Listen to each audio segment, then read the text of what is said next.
Recent years have seen exciting developments for workers in states like Michigan, Wisconsin, and Indiana. Right-to-work laws passed in these states have expanded worker freedom by no longer allowing workers to be forced to pay fees to a union as a condition of their employment. Recently, I had the chance to talk with Mike Reitz, Executive Vice President of the Mackinac Center for Public Policy in Michigan, and State Senator Michael Baumgartner about their thoughts on right-to-work. The right to work means that somebody has the right to pursue a job without being forced to join a union or contribute union dues. The reason that right to work is important is it guarantees the right of individuals to exercise their personal choices about associating with groups that they may or may not agree with. If someone is forced to pay a union as a condition of employment, that money can be used for purposes that the worker might disagree with. Right to work is important for Washington State for two primary reasons. First, it's about essential human freedom.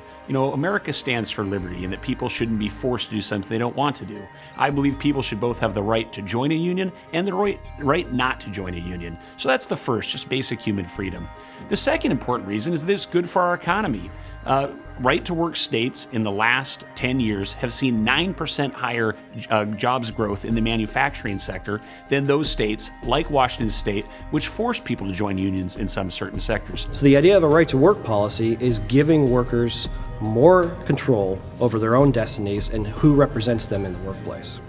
It's giving workers a choice. When workers have a choice, they often choose not to participate with a union.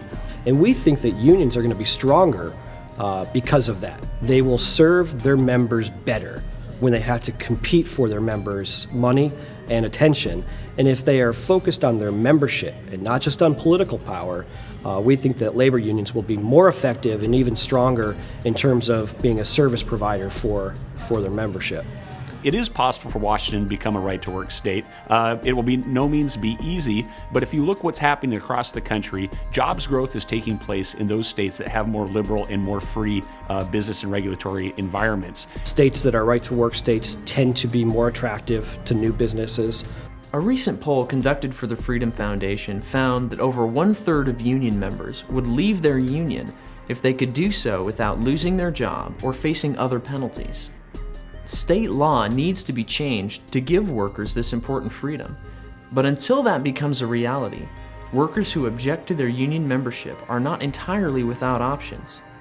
Visit myfreedomfoundation.com or employeefreedomweek.com to learn more about your rights as a union member.